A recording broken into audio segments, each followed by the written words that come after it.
Good evening. Thank you for joining us for another of our Atelier Artworks online lectures. Before we begin, I should like to give you some information about the Atelier at Flowerfield, a 501(c)(3) not-for-profit organization. We're halfway through our Fall 2 session, and our Fall 3 session starts on November 7th. Classes are now open for registration on our website, that's atelierflowerfield.org. And we offer a variety of fine art drawing and painting classes in a variety of mediums, both online and in studio. We offer classes in illustration and digital painting as well, and have created a group of portfolio prep classes for students wishing to apply to art school. And that does include critiques and help in assembling a portfolio.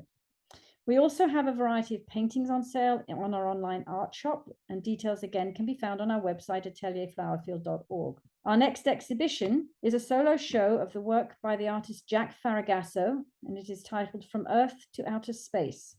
The opening reception will be on November 10th from 5:30 to 7:30, and everyone is welcome. That exhibition will run until December 22nd, and the gallery hours are 9 to 5, Monday through Saturday.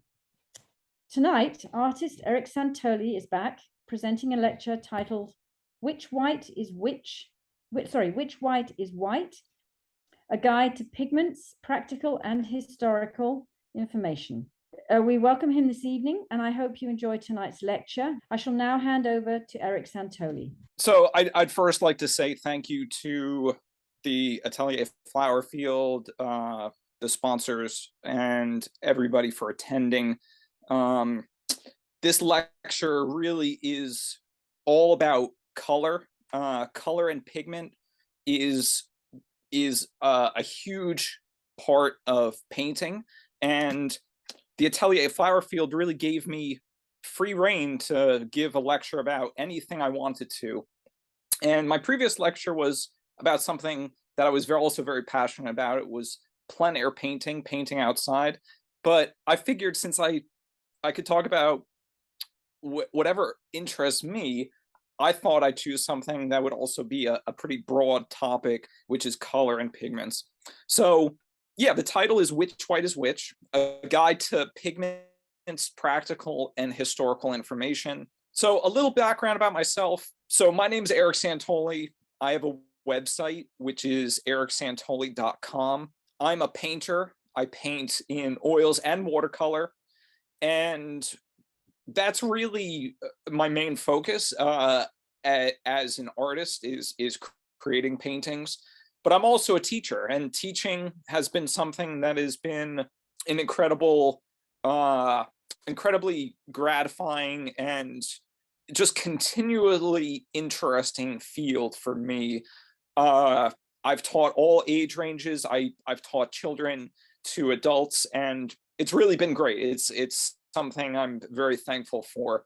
In addition to teaching and painting, I'm also a brand ambassador for a company out in California called Natural Pigments. They make a line of paint called Rublev Artist Colors, but their website is naturalpigments.com. And I'll talk about them more at the end and discuss kind of what they do. There's a couple paint companies that I'll be recommending and talking about, discussing. My educational background is in 2013, I received a certificate from PAFA, which is the Pennsylvania Academy of the Fine Arts, which is interesting. It's the first art school and the first art museum in America, and it was established in 1805. So I always like to give a shout out to my alma mater.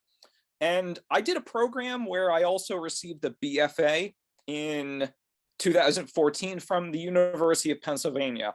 And the University of Pennsylvania is a great school. I'm very proud of also having graduated from there. But currently, I'm a Master of Arts program student at the Florence Academy of Art. And the Florence Academy of Art, which is based in Florence, Italy, has a master's degree program, which if anybody is curious about that, I encourage you to check out their master's degree program. If you just Google the Florence Academy, it's a great program. Last year in 2021, I was awarded a fellowship called the MUN Fellowship. It's MUNN, 2 N's. And this fellowship award will enable me to go to live and paint at Claude Monet's estate in Giverny, France. And I'll be going there in May of 2023. So that's another opportunity I'm super thankful, very grateful for. But probably the most pertinent information for this lecture is something that sometimes people don't know about me, but it's a part of my art, is the fact that I'm actually colorblind. Technically, it's color deficiency. I'm not totally colorblind. That does exist. There are people who can only see monochromatically. That's not what it is. It's kind of a colloquial term for color deficiency. But color deficiency is something that affects 8 to 10% of the male population. It's a genetic disorder. So it affects about 8 to 10% of the male population, about 2 to 3% of the female population. And it's something that is kind of funny to me because I'm a painter. I love color, but there's sometimes I get a little bit confused about certain colors. So I feel like I've substituted a lot of information because I want to make my color knowledge stronger, because I might not be able to see it as well. So that's something else, just as kind of a side note. But it's just kind of an interesting thing to discuss about color deficiencies. So what are we talking about tonight? We're talking about, as I said, color, which is pigments. Pigments are the coloring agent of paint.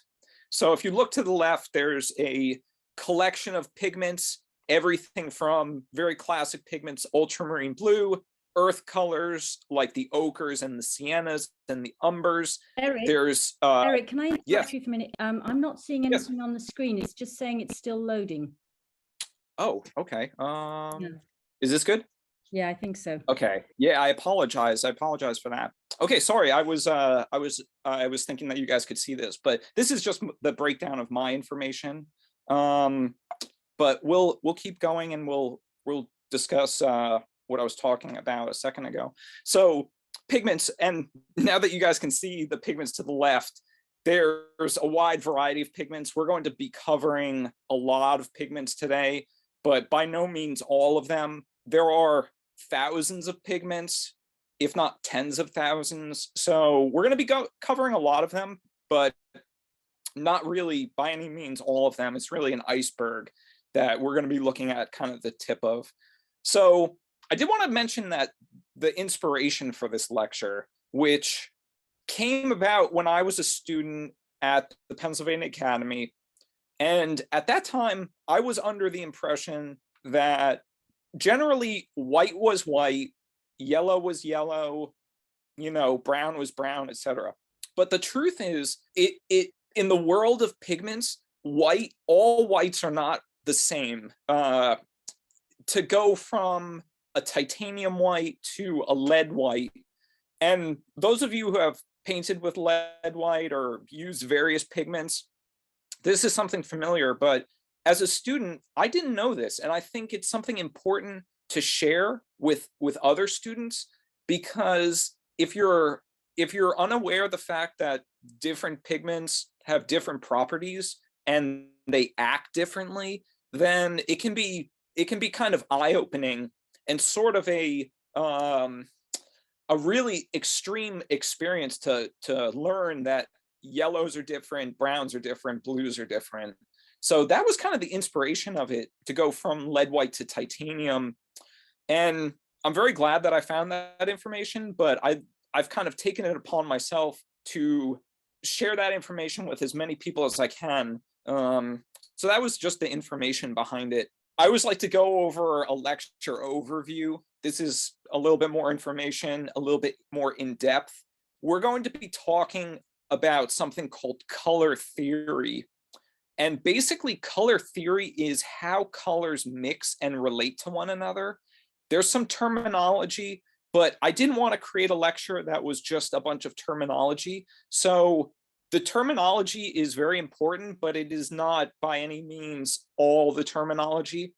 But color theory and how colors relate to one another and how they mix is a very important part of this lecture. So we're going to cover that first before we start talking about pigments.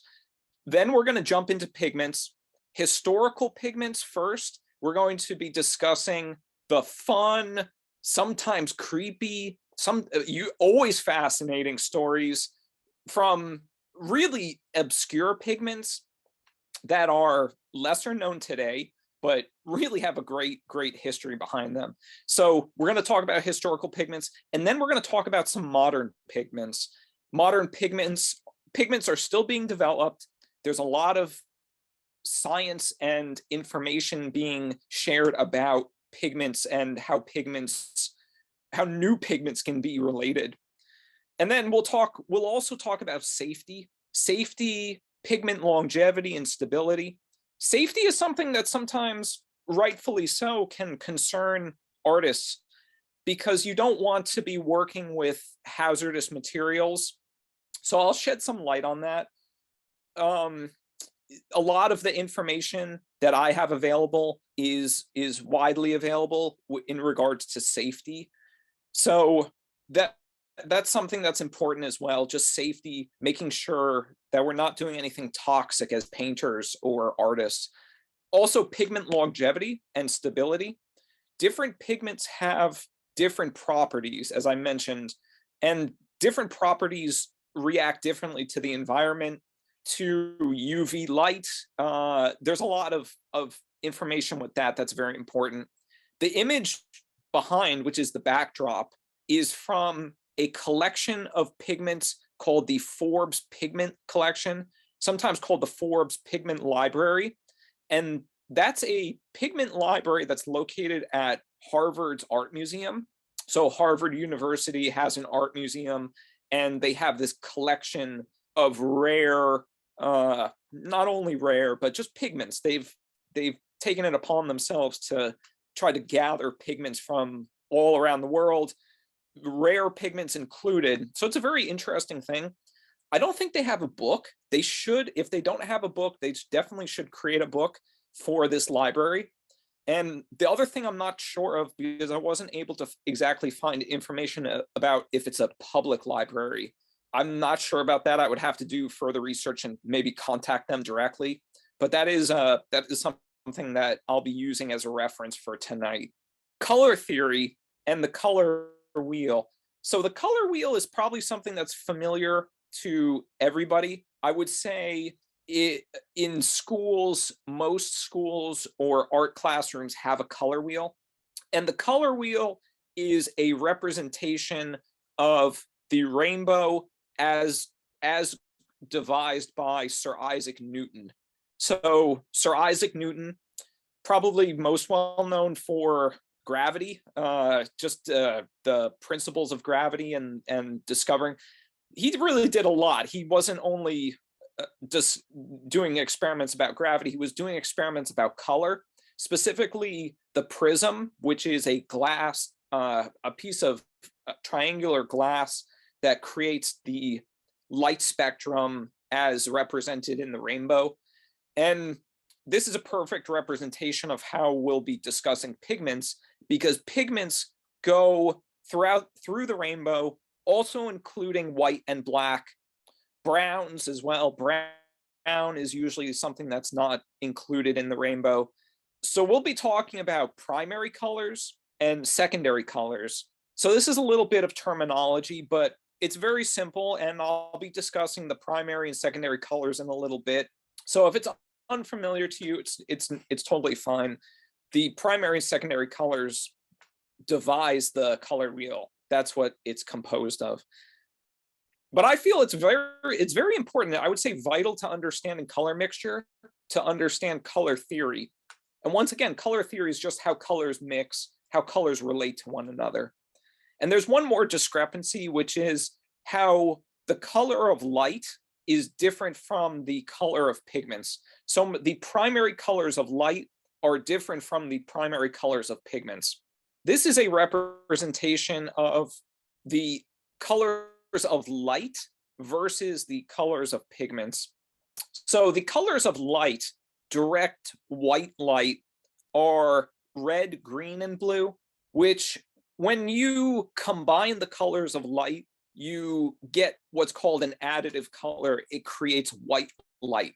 So that's different from what we're working with as painters or artists. When we use pigments, we use the primary colors of red, yellow, and blue to create a negative creation of color, which creates a darkness. So if anybody has experimented with mixing paints, if you mix red and blue and yellow, you get a dark, murky, shadowy color, somewhat close to black, not quite technically black because it's still chromatic, it's still saturated with color. But you can also see here a description of the secondary colors. So secondary colors are what happens when you mix primary colors. So for instance, red and yellow makes orange, red and blue makes violet or purple, and yellow and blue makes green. So those are secondary colors. That's another part of this lecture that we're going to be talking about, and they're represented in the color wheel as well. Primary colors, secondary colors, they are the basis. There's also another category to color, which is called a tertiary color. And a tertiary color is a third tier color composed of a primary color and a secondary color. So for instance, yellow orange or red orange, etc. You can see them listed over there. But palettes and pigments are composed of these as well. So we're going to be going through white, yellow, orange, red, purple, violet, blue, green, and then we're going to finish off with browns and blacks. There's also a gray, but we'll talk about that as we get to it. This collection of pigments and this collection of colors is a wide range. There are, as I mentioned, there are historical, there are modern pigments, but a lot of them hopefully should be something that would be maybe new. I would hope at the end of this lecture, you'll have some information about new pigments, new types of pigments, and some fun stories, some fun history interjected into the discussion. A little more terminology. These are terms that are crucial for describing color as well.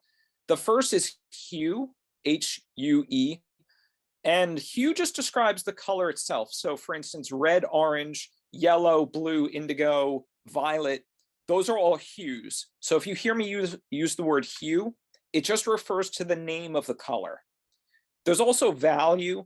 Value refers to the lightness and darkness. So we can see a value range here of all the way from white to black with a range of red. So a lighter tint of pink or of red would be a pink. So if it goes lighter, it creates something called a tint. And if it goes darker, it creates something called a shade. And the way I like to think about that is if you're closing the window shade in a room and it creates darkness, it creates a darker value. So that's kind of a way of remembering the terminology. There's also saturation.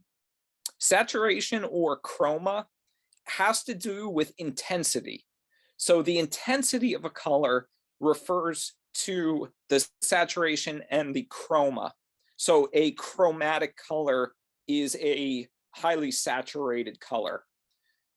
That's just more terminology. As I go along, I might use these terms, but I didn't want to create too much terminology because sometimes it can detract from appreciating just the history and the color information. There's also organic and inorganic pigments. This is something that sometimes creates confusion for artists because there's synthetic pigments, but there's organic and then there's inorganic pigments. So for instance, a organic pigment would be from organic elements, carbon-based elements. Most of those we're going to be discussing. We're going to be talking about a color called rose madder, which is a plant-based color taken from the roots of a plant. And there's other organic pigments. For instance, carmine, which is a red, it is extracted from the cochineal beetle. And that's actually a pigment that's used in a lot of products, a lot of makeup, food products. It's not it's nothing that's harmful in any way, but it is a interesting fact that we're using a beetle-based pigment to create certain things that we're using today in our everyday lives. There's synthetic pigments, which I'll talk about in a second, and then there's inorganic pigments. Inorganic pigments are from the earth, so the earth colors are inorganic. Sometimes people might think that the earth colors are organic pigments, for instance, yellow ochre or burnt umber, but they're actually inorganic, but they are from the earth and they are not synthetic. You can create synthetic earth colors, but the inorganic pigments that we traditionally think of are from the earth.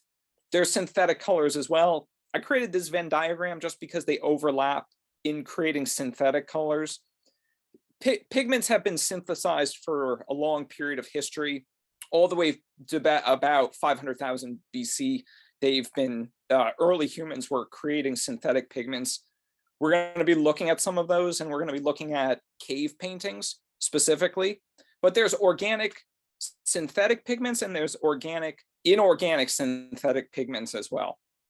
We'll start with white. White is technically a value, and it's not something that is represented on the color wheel because it is used to augment color. We use white as a tinting agent to create a lighter value of a color. But regardless of that, white is very, very important for painting. And I wanted to start with it because it's the title of the lecture, but it's also something that's very, very important for artists to understand how to use white pigment. To the right is a collection, a photo of a website called Kramer Pigments. And Kramer Pigments are, it's a store, but they also have an online shop, and they specialize in rare and hard to find pigments. So that's one of the resources I've recommended. You can see down below, it's shop.kramerpigments.com. At the end of this lecture, I'll be discussing a collection of all the links. I've created a blog post that it puts all the links together. To go back to white, we'll be talking about 3 types of white. The first white we'll be talking about is lead white. Then we'll be talking about zinc white, and then we'll talk about titanium white. The first white, which is lead white, has a couple different terms for it.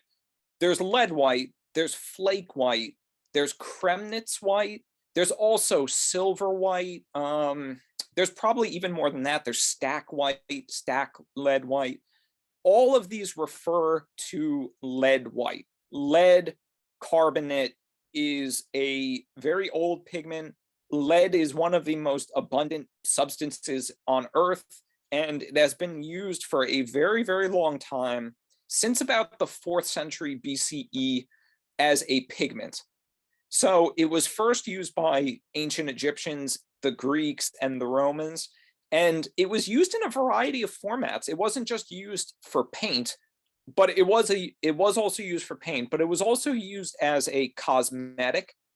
So to the right, we can see an early painting of Queen Elizabeth I, and it is a depiction of her with a lot of lead white face makeup. So down below, you can see supposedly an inch's worth of lead covered her face when she died. So there's a lot of problems with this because lead white is extremely toxic. Lead is a poisonous carcinogenic substance. It causes cancer. And it's something that even today, to think of spreading a cosmetic or mixing powdered lead and then applying it to yourself would cause a lot of concern because it's such a toxic substance. But it was commonly used. You have to think, at this time in history, there was a lot of scarring. Smallpox, the disease, caused a lot of scarring. So these plasters, these cosmetic makeups, were very valued. The pigment itself was also valued by painters because it's a very very useful white. Anybody who has worked with lead white paint understands that it is a very, very creamy, very opaque, very useful white.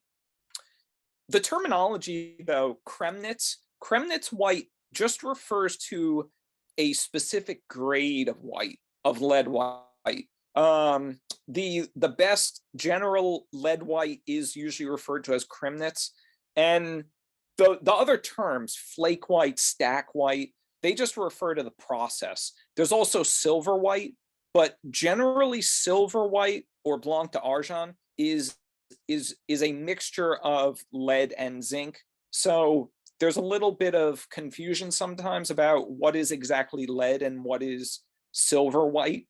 We'll talk more about that as we go along. I wanted to cover over, this slide has some text on it, and the text refers to the process for creating the pigment. And I wanted to read through it because it's such an interesting process, and it is something that I think really is interesting from the point of view of just how did early humans create this process, or I should say ancient humans.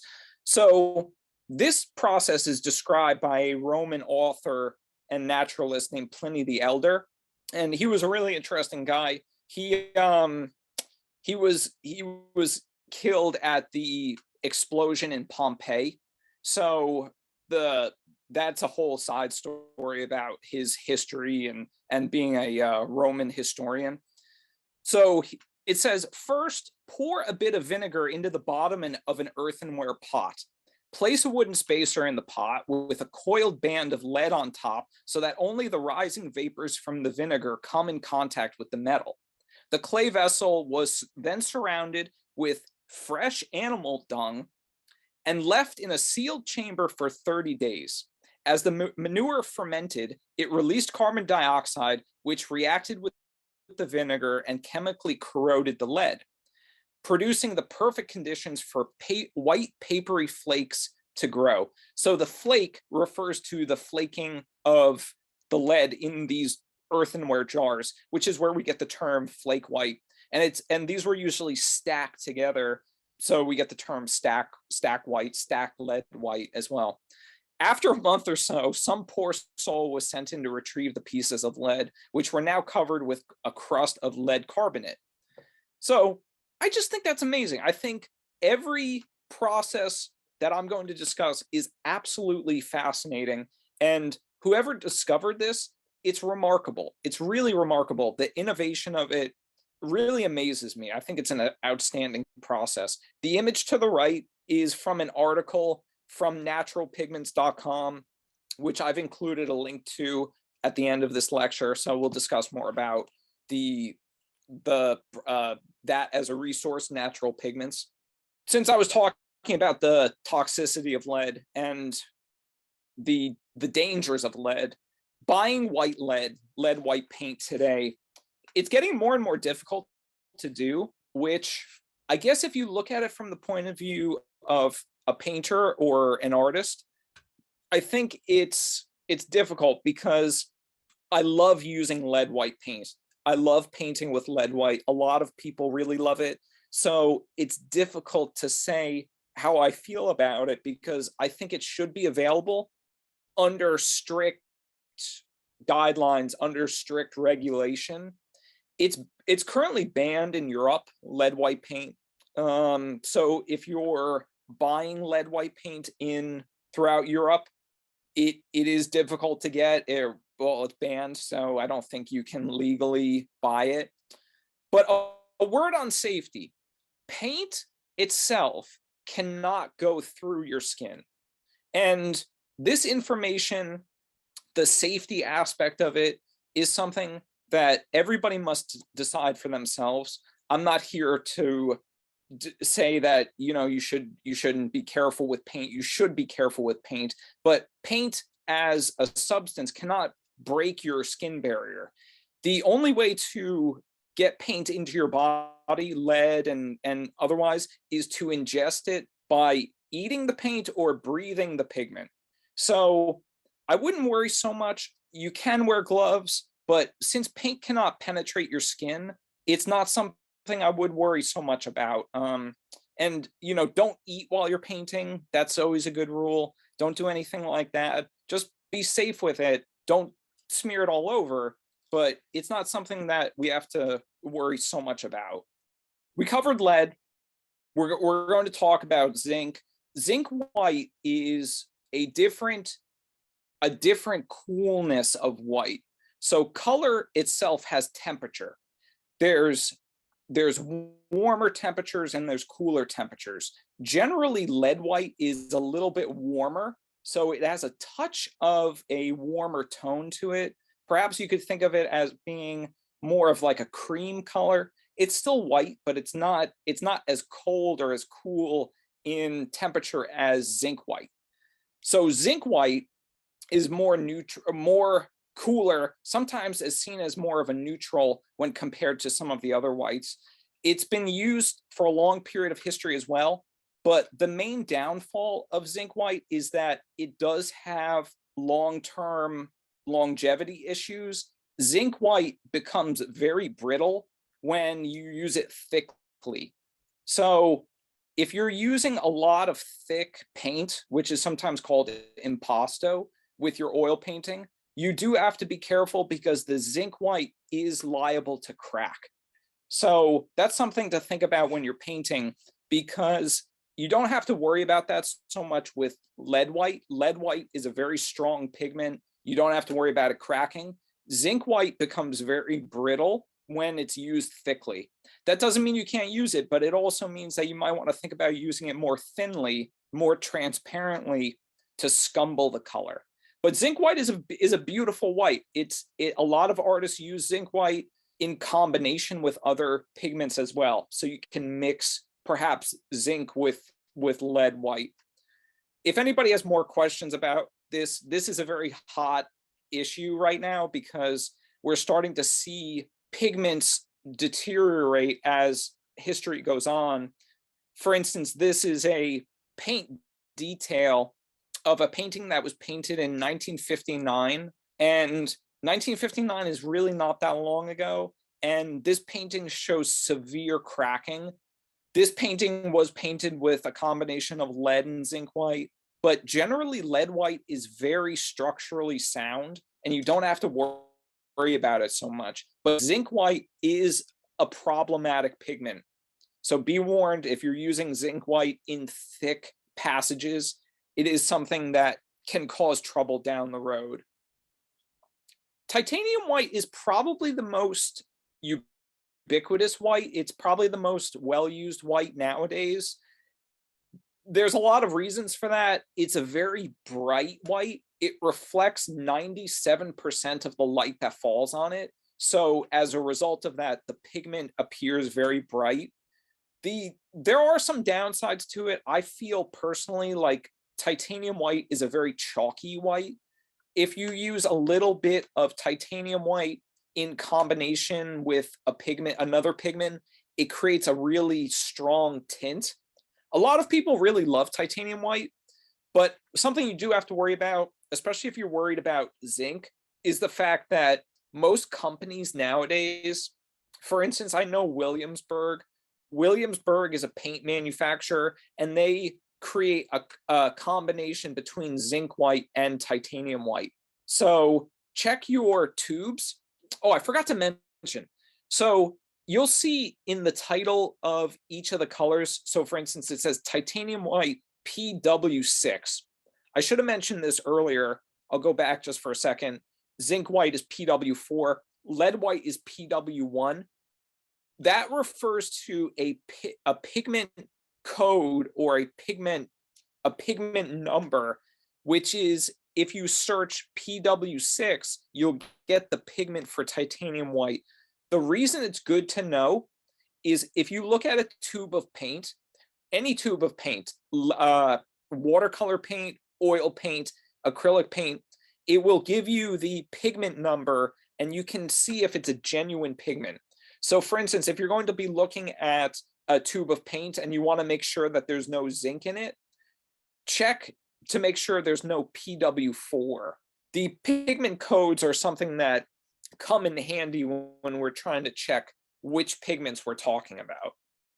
The yellow, so we're getting into color. We're getting into some beautiful colors. Personally, yellow is my favorite color. I really feel like yellow is a representation of so many beautiful things in nature. Sunlight is usually represented as yellow. We'll talk about 3 different types of yellow.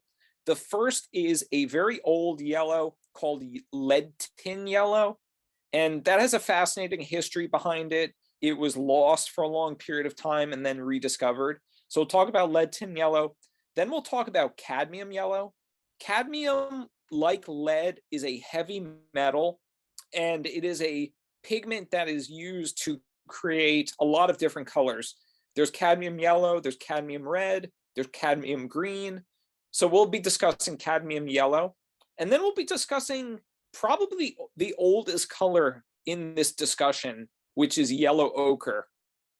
Yellow ochre is a earth color, and it is a beautiful, beautiful earth color, sort of a mustard tone of color. And I love this quote from Vincent van Gogh. He says, "How beautiful yellow is." And I think about Van Gogh's sunflowers, which there's a cropped picture of his sunflowers. To the right is a painting by Vermeer. We're going to be looking at Vermeer. Johannes Vermeer is probably most well known for his painting Girl with a Pearl Earring. He was a Dutch master painter, and we're going to be talking about him with lead tin yellow first. So lead tin yellow, it's sometimes referred to as the forgotten yellow of the old masters. And I have a little bit of text here too, because this is also an interesting story. During the first half of the 18th century, lead tin yellow declined in popularity, but by 1750, it appears to have been replaced pretty much entirely, I'll say, by less stable pigments. Naples yellow, I'm not discussing Naples yellow, but Naples yellow is a highly toxic lead-based yellow. A lot of people use it nowadays, but Naples yellow is not the same as lead tin yellow. Once it was replaced, the recipe for lead tin yellow was forgotten. It was lost, which I think is amazing too, because it was a yellow that was used predominantly by the masters of art. So we're looking here at a Vermeer painting. This is his painting, The Milkmaid. And Vermeer would have used lead tin yellow in the yellow upper portion of the shirt of this milkmaid. And this yellow, so it was forgotten. And then it was also used heavily by Rembrandt. So Rembrandt van Rijn used it. A lot of the Dutch old masters used it. But there was a researcher named Richard Jacobi who was working in Germany, in Munich in 1940, and he kind of stumbled upon the pigment by accident. He was doing research on old master paintings, and he stumbled upon this yellow pigment that he wasn't quite able to identify. So he did research, he did further research, he was able to chemically analyze the color, and he found that it was a lead tin yellow, which he then was able to reproduce, and it was reintroduced into the commercial market, which is also great. So you can buy authentic lead tin yellow nowadays through a couple different vendors. There is a note on the safety of it because it is a lead pigment, and tin also is a toxic pigment. So lead tin yellow is something that you'll have to be a little careful with, but it is available. It's a beautiful yellow, and it's something to investigate if you're curious about using old pigments, old master pigments. The most standard yellow on palettes today is cadmium yellow. Cadmium yellow, which is made from cadmium sulfide, it is also a heavy metal, and there's a range of cadmiums. We go from cool cadmiums to warm cadmiums. The coldest or coolest cadmium is cadmium lemon, which in this image you can see on the right. This is a collection of Williamsburg paints. Cadmium lemon is very cold. It's a beautiful color, but it is very powerful. So I would say a little bit goes a long way. But there's also cadmium yellow light, and then there's cadmium medium, and then there's another color called cadmium deep, which is really more orange. So it has a much stronger orange presence than the other colors. Cadmium colors are wonderful colors. They're very stable. They're very light fast. They're very bright and chromatic. And they're really, I can see why once they were introduced in the early part of the 19th century, they took over. And the colors that we see in Van Gogh paintings or, for instance, Claude Monet paintings, those are a lot of cadmium colors. They're very bright and beautiful. Yellow ochre, I mentioned, is the oldest pigment I'm going to be talking about.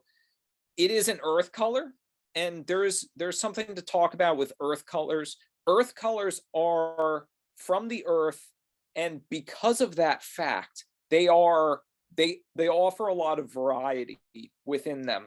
So if you're mining yellow ochre from a certain part of the world, and then you mine it from another part of the world, it creates a variation within the pigment.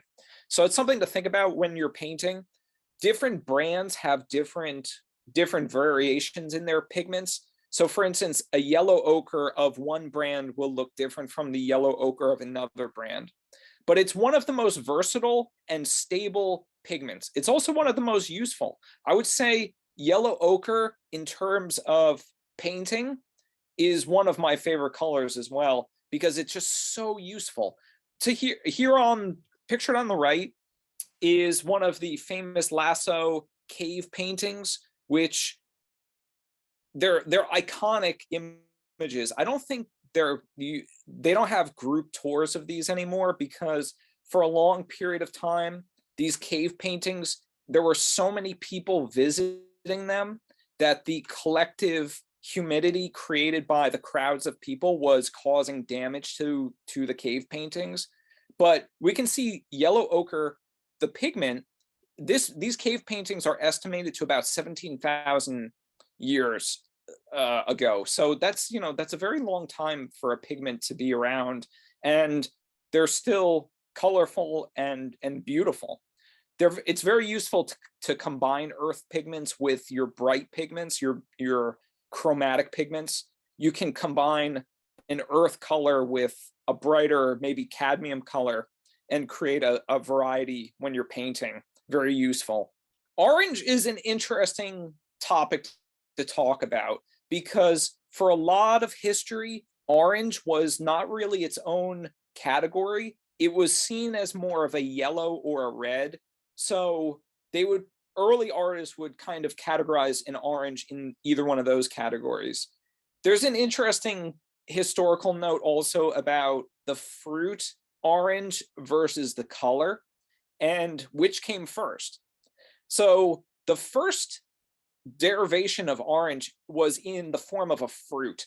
So the fruit was first cultivated in China, and the color of the fruit became a way to describe the color of other orange areas. So for instance, orange paint, orange clothing, orange pigments were called orange as a result of the fruit.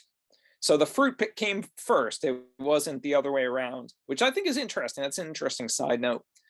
Early pigments were introduced. In the 19th century, there were synthetic orange pigments.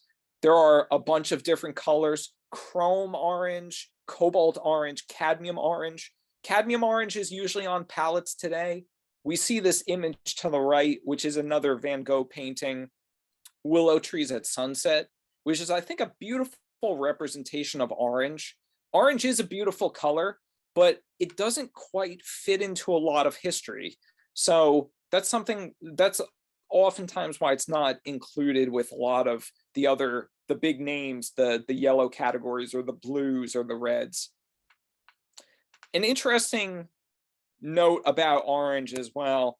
This painting, which I actually just saw recently with a good friend of mine at the Met Museum in New York. This painting is by Sir Frederick Leighton, and Frederick Leighton was a Victorian painter, and his colors are very beautiful. But I thought we'd do a fun experiment. I wanted everybody to look at this image. The title of the painting is Flaming June, and it's a beautiful depiction of the color orange. But if we add a blue background, which through the great use of these slide lectures, we're all able to see it. The blue creates a contrast with the orange because they are complementary colors. They're opposite one another on the color wheel. And because of that, the orange gets more vibrant and the blue gets more vibrant. We get something called simultaneous contrast. So if I flip back to just the white slide, it creates a not as satisfying effect.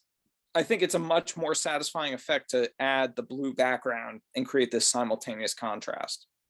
So the reds are one of our other primary colors. We already went over yellow. We're going to go over blue. It's one of the oldest colors. It's one of the first colors used by artists dating back to prehistory. The significance of red, I think, is also very strong in terms of nature. You can think of everything from flowers to the depiction of the heart. Red is a very psychological color. I think it's one of the most beautiful colors to use. We'll be discussing two different types of red. The first red we'll be discussing is a color called Vermillion. And then we're going to be looking at a combination between two colors, rose madder and alizarin crimson. So Vermillion first, and then we'll go over rose madder and alizarin crimson. Vermillion. So Vermillion, it can also be spelled with one L. I'll spell it with two L's. That's just generally how I spell it. I think there's a discrepancy between, it's the same pigment, but there's just one L versus two L's.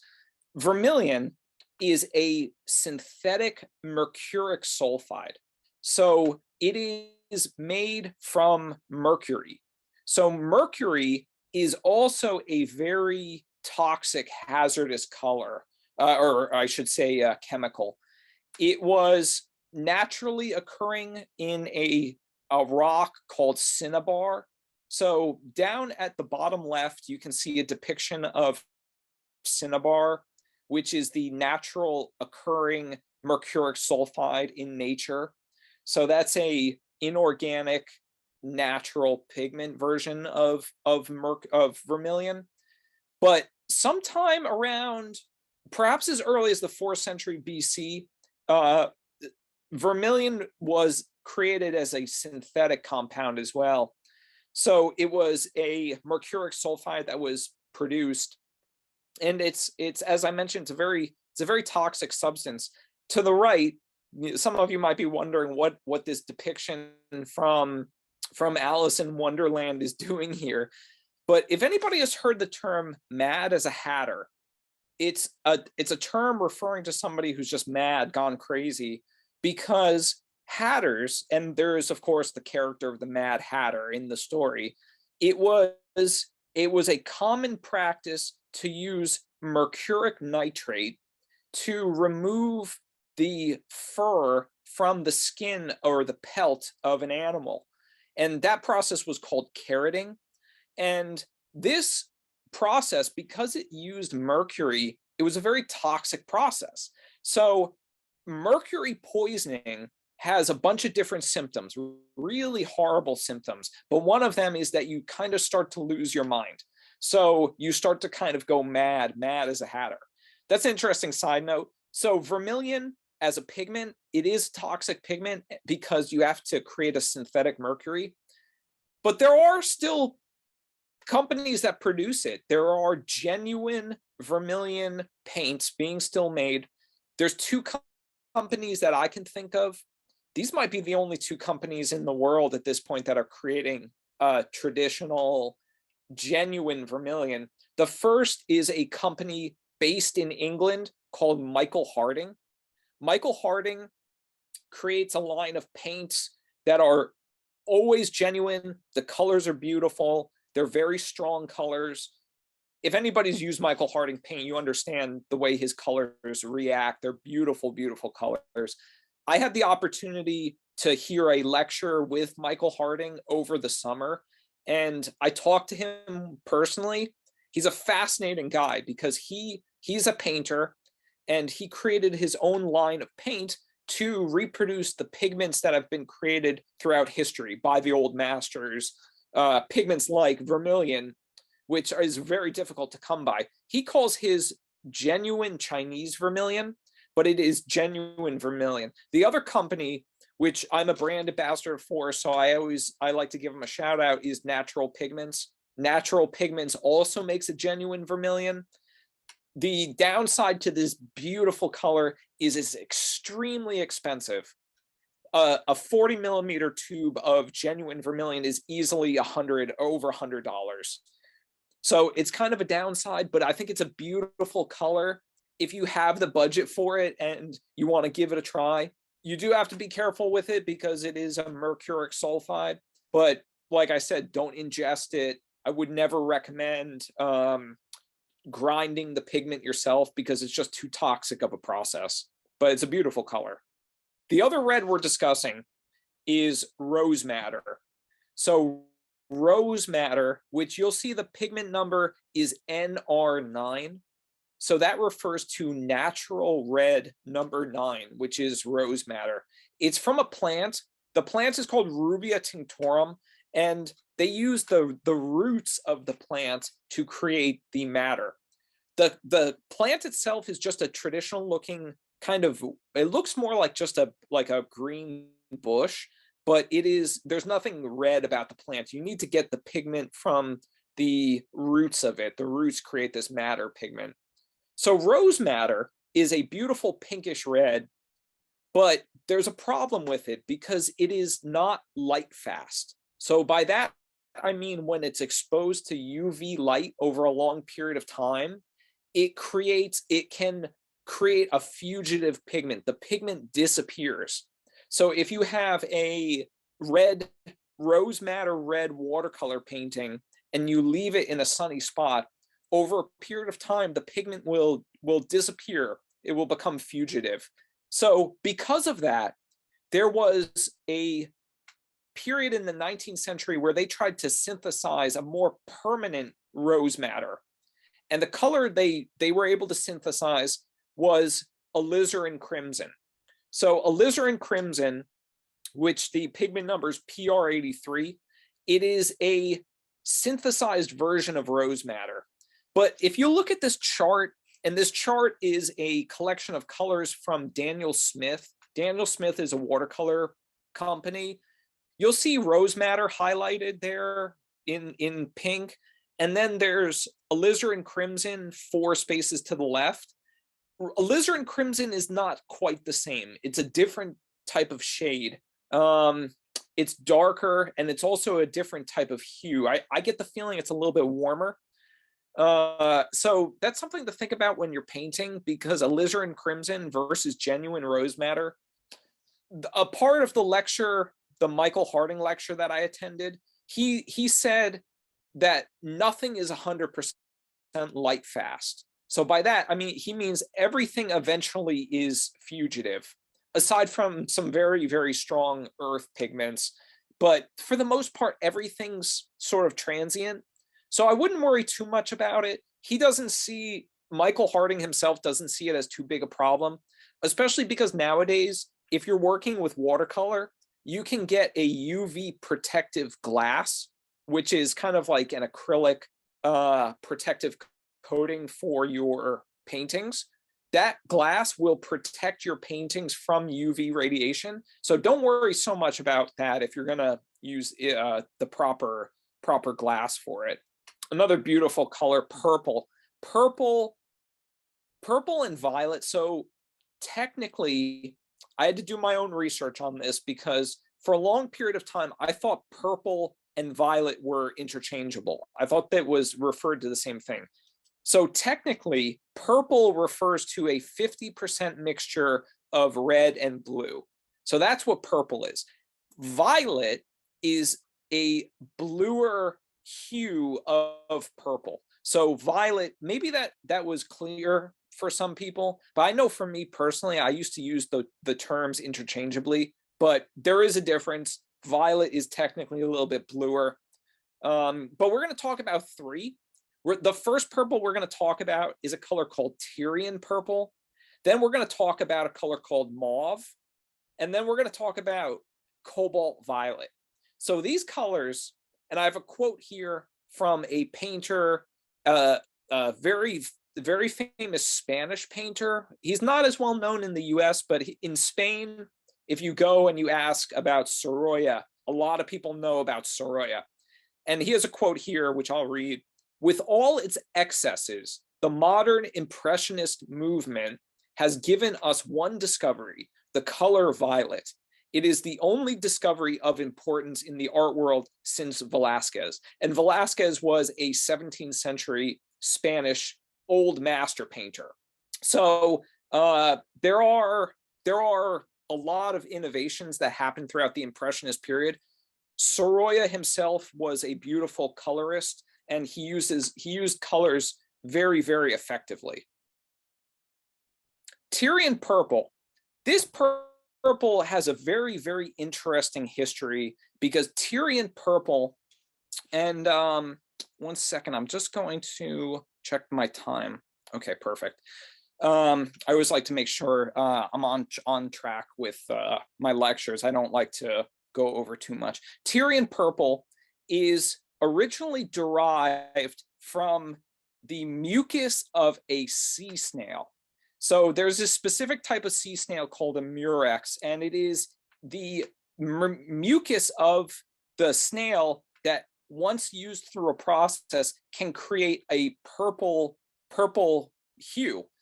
So that's something kind of interesting, which is the fact that somewhere along the line in history, somebody figured out that if you take the mucus of the sea snail and you do a process to it, you extract it, it's a very extensive, expensive process, you could get a purple pigment.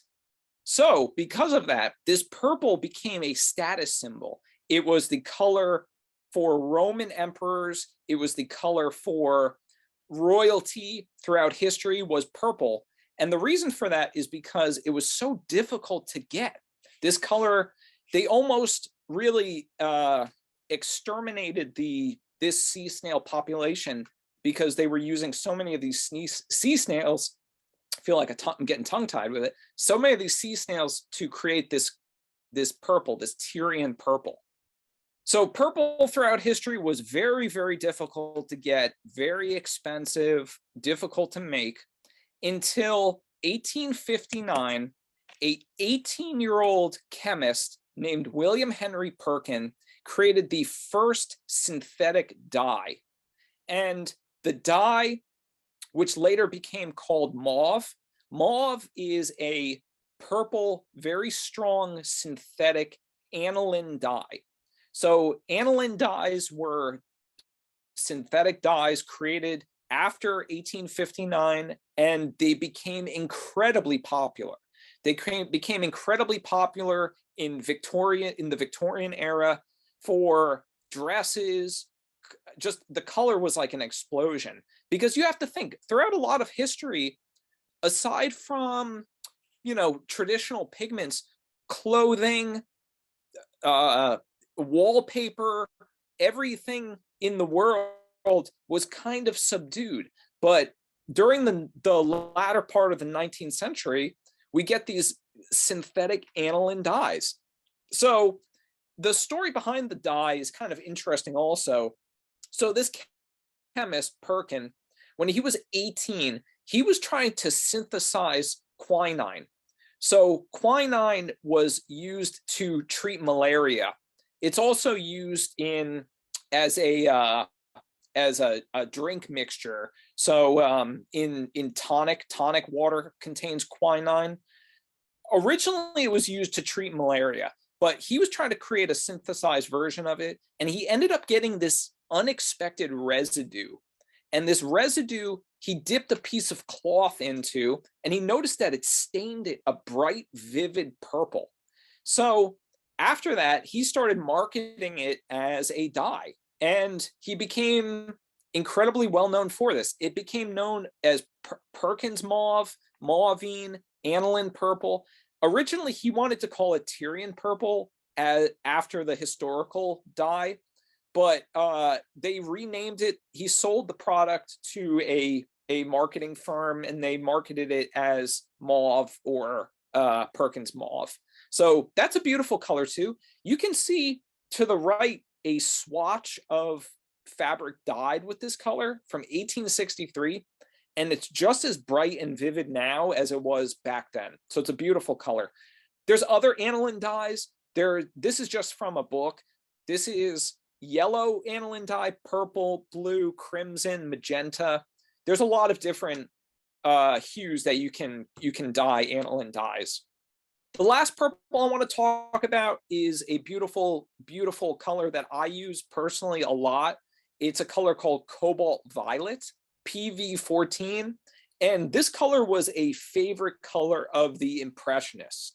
So the Impressionist painters used a lot of Cobalt Violet. Somebody like Sorolla would have used Cobalt Violet, Van Gogh, Monet. They all were very drawn to this color. And Cobalt, which we're also going to talk about Cobalt Blue. Cobalt Blue is a derivation of cobalt, but the violet is also a beautiful pigment. And it was also first marketed in 1859. That's just a coincidence. It has nothing to do with mauve. It's just that they came about the same time period. There's some drawbacks to it. So I like to put some drawbacks, which are the high cost.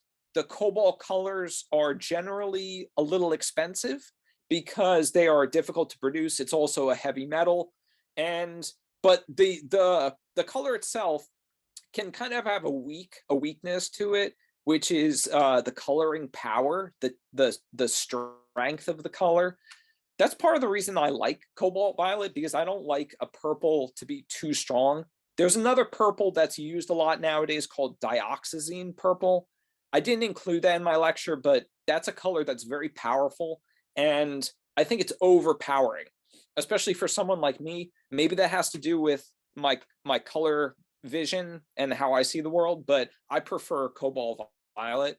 And many 19th century painters used it, and I think it's a beautiful, beautiful color itself. This is a collection of different purples. So I mentioned dioxazine.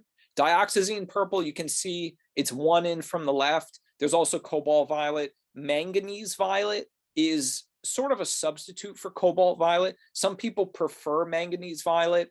There's also Ultramarine Violet, and there's some of the quinacridone colors. The quinacridone colors are synthetic pigments that were created also in the 19th century to simulate rose madder and some of the pinks. The blues are especially interesting.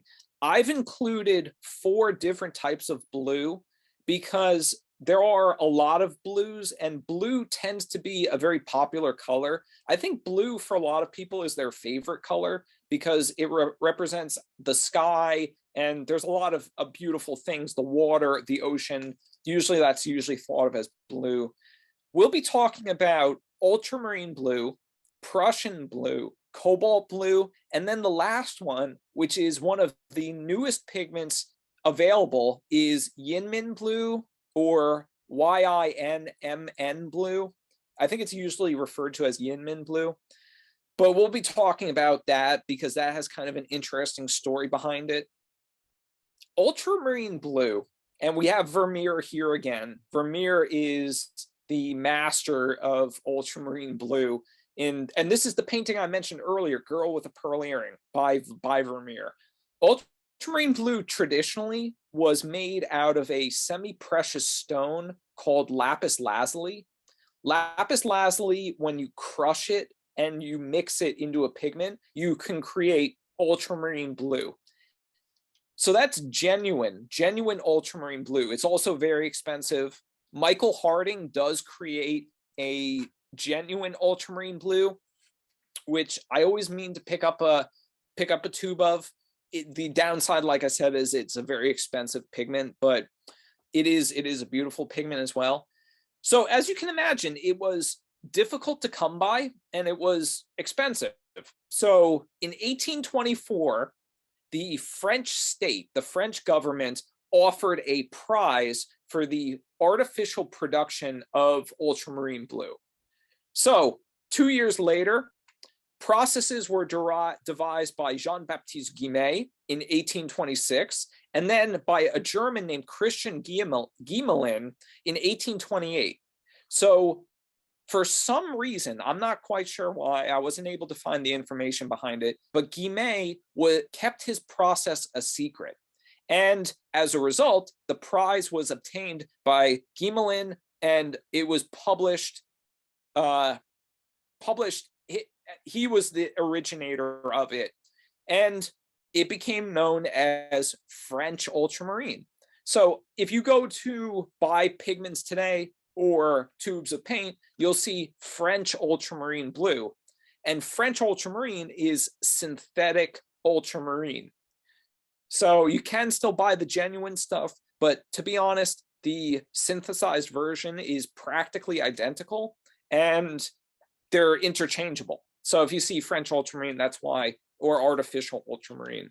So that's an interesting side note about the history of it and how that came about. Prussian blue is the second blue that we're talking about. Prussian blue is a really interesting color because it's not only a painting color. Prussian blue is also a color that's used in the medical industry as a way of, it's also used in testing, medical testing, but Prussian blue as a substance is a way to, a therapy for poisoning cases. So that's a whole subtopic about the color. I want to talk about the history of the color itself. And the color, so it was first created in around 1710, which is pretty old for a pigment, but it's a very cheap, very non-toxic, very powerful color. And because of that, it was very widely adopted by artists. So we have here a very famous image, which is the Great Wave, or sometimes called Great Wave off Kanagawa by Hokusai. So Hokusai was a designer of Japanese woodblock prints, and this image is everywhere. If you look at calendars or, just prints, I've seen this image in tons of places on top of journals and stuff, but this is an image by Hokusai, and you can see Prussian blue. It's kind of a dark greenish blue, and it was also the traditional blue used in blueprints. So it's an interesting color. I think it's also interesting the fact that it can be used as in medical applications for testing and also poisoning cases. So that color itself has a lot of interest behind it. It's a very popular color for watercolor painters. Cobalt blue, which also has a deep history behind it. It was first used in Chinese porcelain in the late 8th century. So in this format, it was not used synthetically, but in 1802, the color cobalt was discovered by a French chemist and was then widely used throughout the 19th, 20th, and up to today. Usually cobalt blue is a color that artists have on their palette today. I use it all the time. I think it's a beautiful color. We have a quote here from Van Gogh, and he said, Van Gogh, in a letter to his brother Theo, he says cobalt, and he's talking about cobalt blue, is a divine color, and there is nothing so beautiful for putting atmosphere around things. So it's kind of a traditional blue. It was also widely used by an artist named Maxfield Parrish. So I don't know how popular Maxfield Parrish is, definitely not as popular as Van Gogh, but Parrish used cobalt blue so extensively that often cobalt blue was referred to as Parrish blue. So that history behind it also extends to the creation of something called cobalt glass. So cobalt glass as a pigment can be crushed. So if you take glass made with cobalt, which is blue, and you crush it down, you can make another pigment, which is called smalt, which I'm not exactly sure the etymology of the word smalt. It's not the most appealing word, but it is crushed cobalt glass. And smalt is a pigment which is also available and sometimes used by watercolor painters in painting, but it's basically just cobalt blue. There's no difference between them. And now we come forward 200 years to 2009, the first new blue discovered in 200 years was discovered accidentally, which I think is also interesting. So many accidental stories. Think about it. The mauve, the rediscovery of lead tin yellow, these were discovered accidentally. This was discovered by a professor, and I've tried to pronounce his name, Moss Subramanian. So he and his graduate student, gentleman named Andrew Smith at Oregon State University in 2009 created a combination between 3 elements: yttrium, indium, and manganese. So we looked at manganese as a violet, but when you combine these 3 elements, which is where the name comes from, YlnMn, so yttrium, indium, and manganese, you create a really, really powerful blue. I don't think this slide to the right does it justice. The blue is really potent, and it inspired Crayola crayons to create a new shade of blue called Bluetiful. That was 2017, so 5 years ago. So these pigments are still being introduced. I think that's fascinating, absolutely fascinating. So yeah, that was one of the most recent discoveries. We're going to talk about another black that was also recently discovered, but that spans the history. That goes from early painting throughout the Renaissance with ultramarine blue all the way up to, a decade ago, not that long ago. So the greens are interesting. The greens have a long history as well, but there's an interesting part of the history, which is for a long period of time, there was a aversion to mixing blue and yellow. So the way you can create green is either naturally through pigments, or you can mix blue and yellow. But because mixing and mixtures of pigments and chemicals, it was associated with something called alchemy. And alchemy was a scientific, I guess you could call it a scientific practice to try and derive gold from other substances. So to try to turn lead into gold and other substances into gold. There was the Philosopher's Stone, which apparently granted eternal life and could turn lead into gold.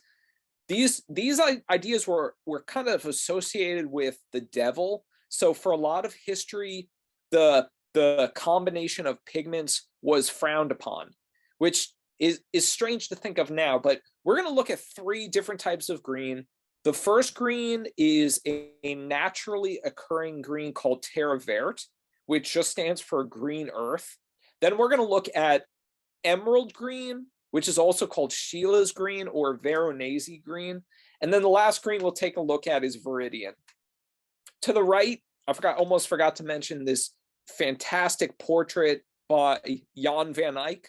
Jan van Eyck was an early master of oil painting, and we see here a painting which is untitled and very mysterious called the Arnolfini portrait. It's kind of just gotten that title throughout history, but you can see it's definitely a wedding portrait, and the bride to the right has a green wedding dress. For most of history, green was the traditional color of wedding dresses. It wasn't until Queen Victoria in the 19th century that white became the predominant wedding dress color. Green was the symbolic color for fertility, for nature, and that was the traditional color for wedding gowns at that time. So Terre Vert is also called Verona green earth from Verona in Italy. It is a green earth color. Okay, it's a natural earth color. It's not that strong. I used to use it, but it's not really a useful color because it's very weak. But it was one of the few green, naturally occurring green pigments used throughout history. And we see here to the right, maybe appropriate for Halloween, but a green-skinned painting, an Annunciation scene by Duccio, who was a early oil painting master, and we see a green-skinned depiction. The reason for this is because green was used as a base color for oil painting. On top of the green was placed the reds and the yellows. But over history, I talked about fugitive pigments. Rose madder is a fugitive pigment. Pigments sometimes fade, and we're left here with the base color, which is this green kind of zombie-looking skin. So that's the reason for that. It wasn't intended to be that way. It's just the result of some pigments fading. Okay, this is probably one of the more interesting stories, and it has to do with a color called emerald green. It's also called Veronese green, named after the Renaissance master Paolo Veronese, the Italian painter. It's also called Paris green and Sheila's green. But it is made from a copper acetoarsenite. So arsenite or arsenic is a poison. This is probably the deadliest color that I've talked about. The mercury's pretty bad, but that's not going to kill you right away. The arsenic, which is a rodenticide and an insecticide, is a very poisonous substance.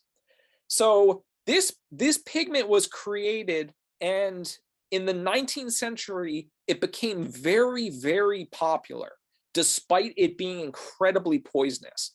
They didn't really think of the poisonousness of it or just the toxicity of it. But one famous event happened to Napoleon. So Napoleon, after he was dethroned, he was exiled, and he was exiled to an island called St. Helena, which is an island in the Atlantic.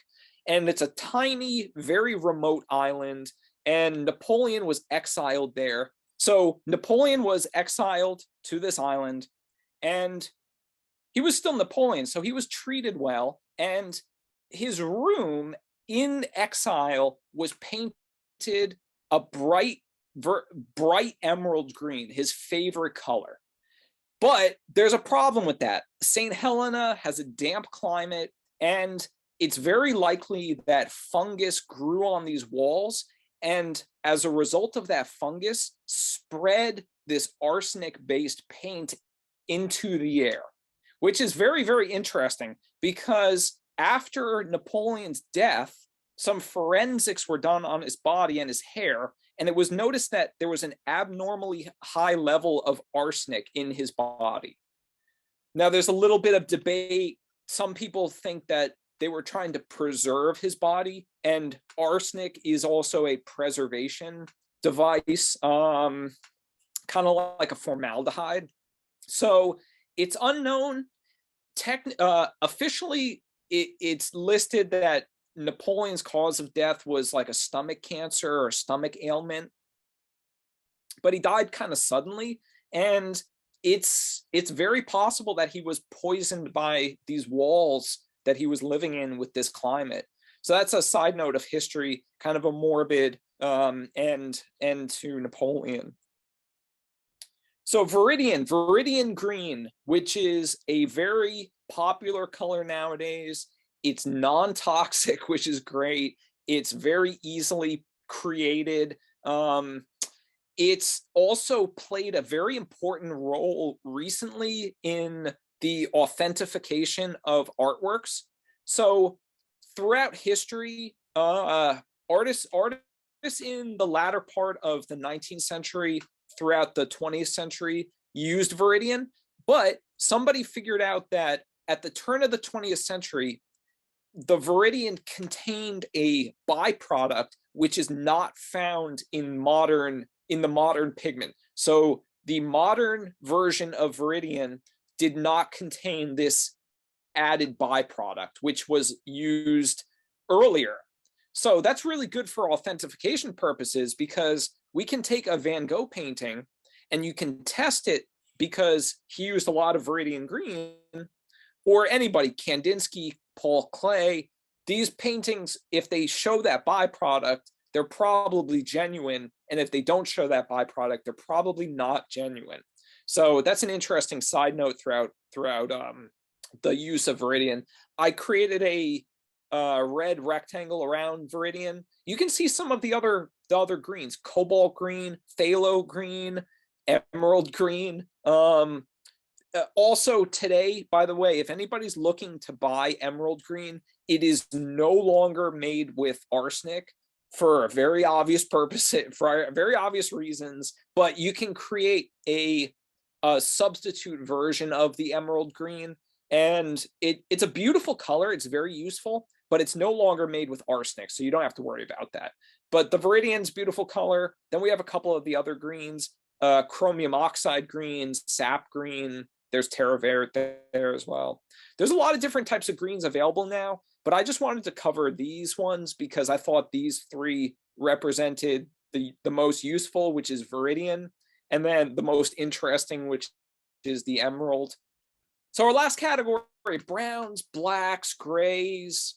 This is probably the most interesting part of the lecture, because I'm going to be talking about a color called mummy brown, which is exactly what it sounds like. So we'll be talking about that first. We're going to be talking about Payne's gray, then ivory black, and we'll finish off with a very new recent pigment, Vantablack, and also a color called Black 3.0.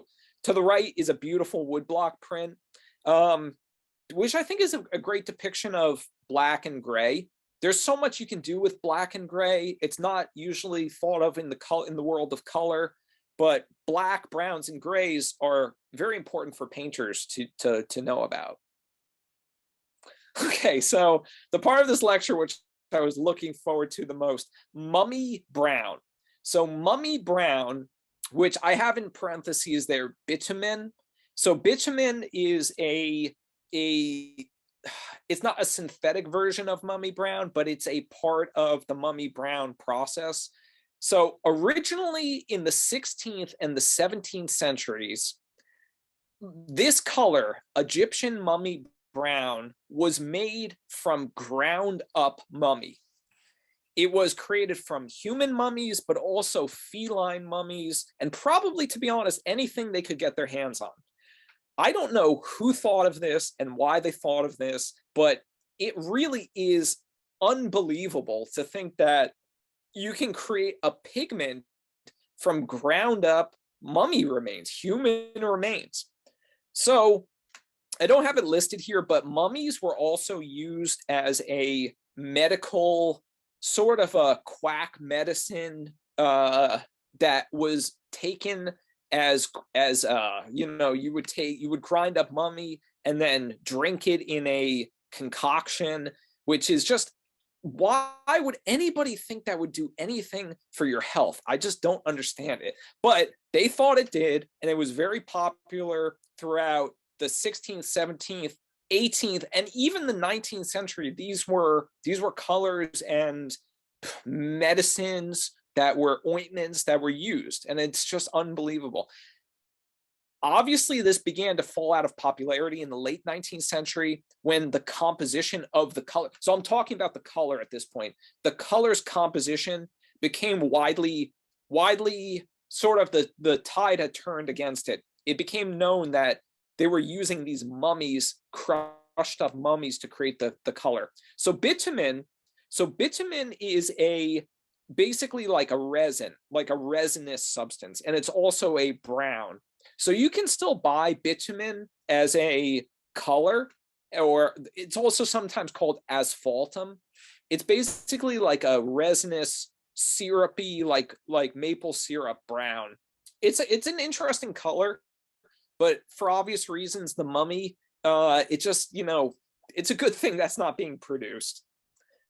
This is also from the Forbes Pigment Library. This is genuine mummy brown. You can see to the right a swatch paint sample. It's interesting to note that this color stopped being available in the 1960s.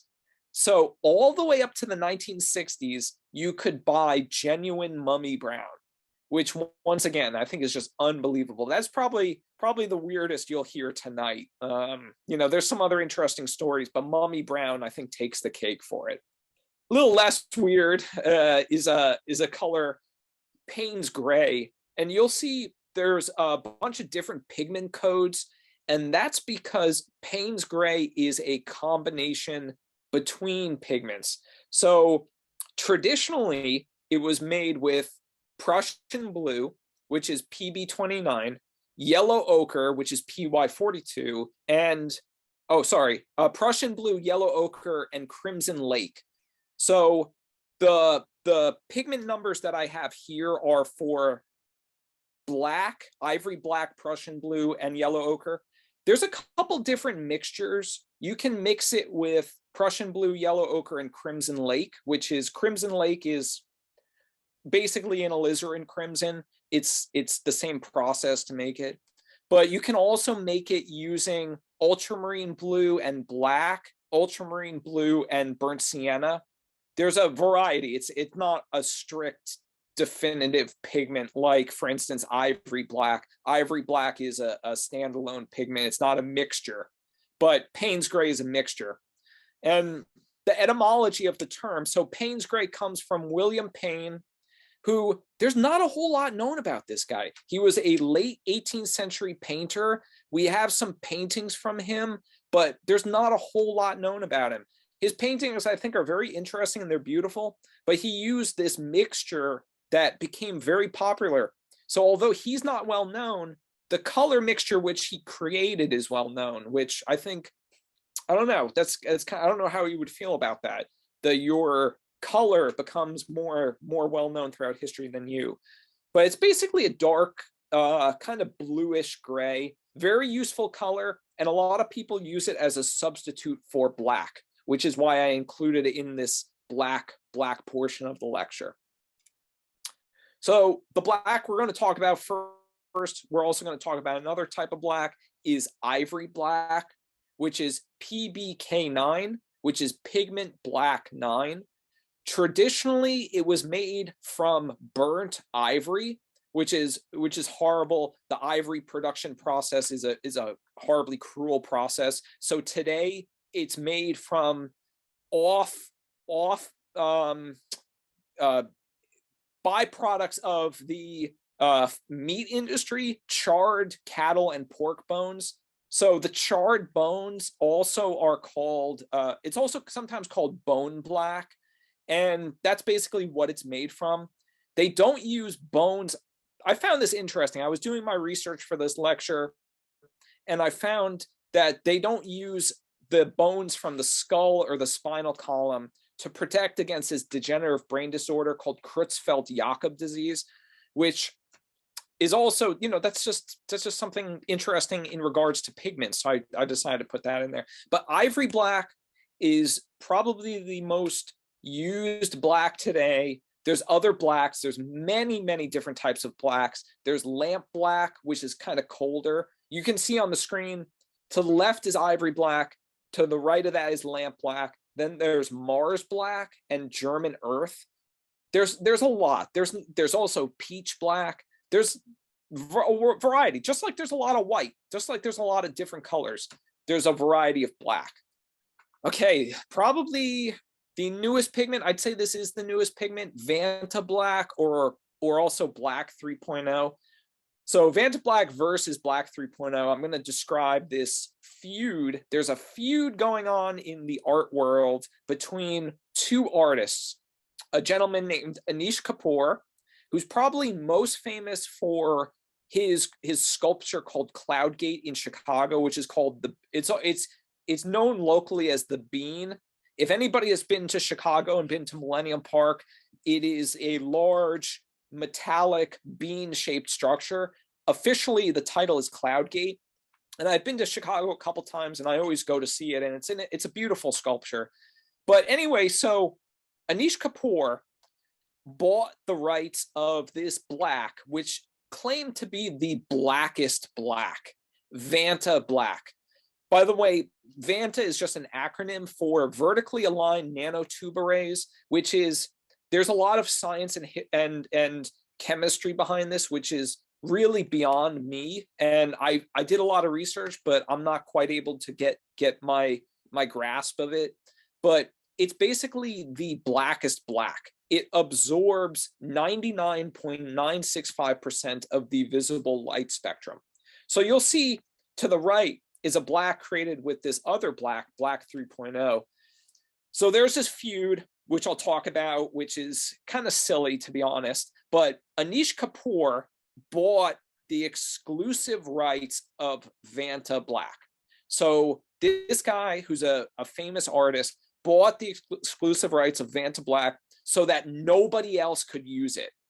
That sort of infuriated a bunch of artists. And one of those artists, I guess you could call him sort of a contemporary, he's a painter, but he does sculpture too. His name's Stuart Semple. He's a British artist. He said, you know what? I'm going to create a black that's blacker than Vantablack, and I'll market it to everybody except Anish Kapoor.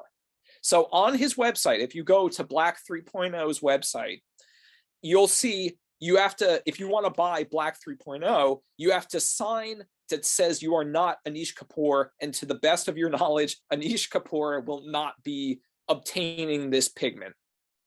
So I'd probably call it a stupid feud.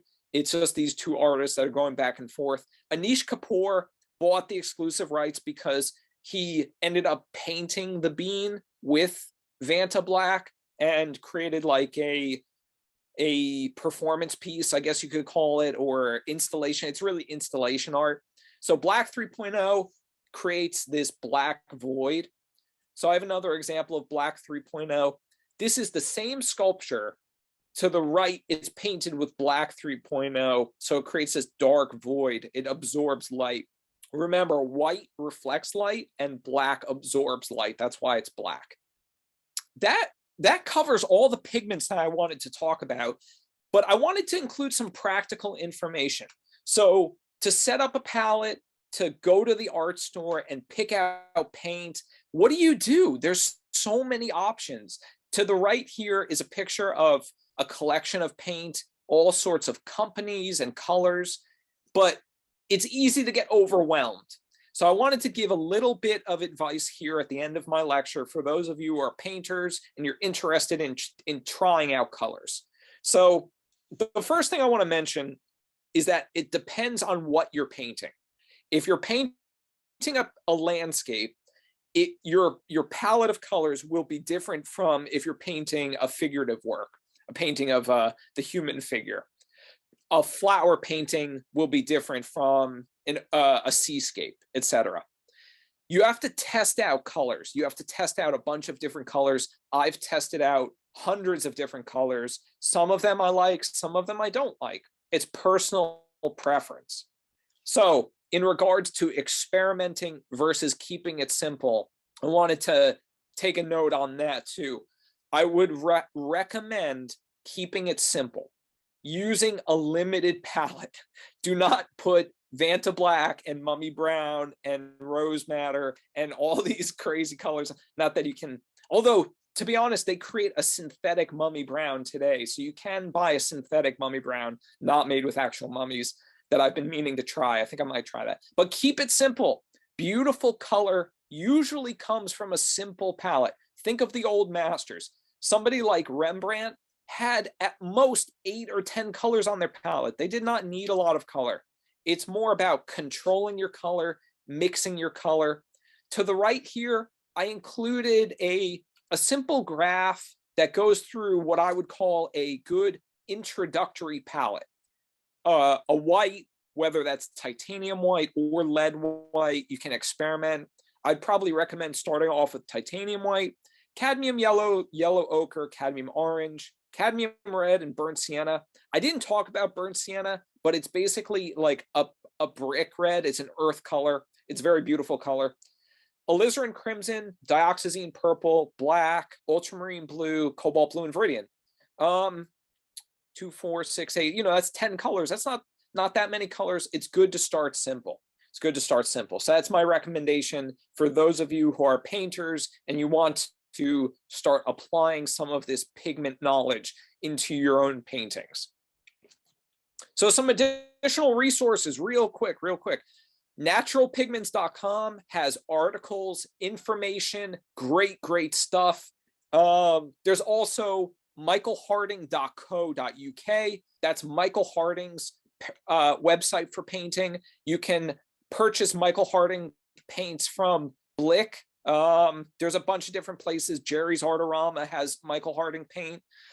Beautiful colors, beautiful information on his website. There's also my website.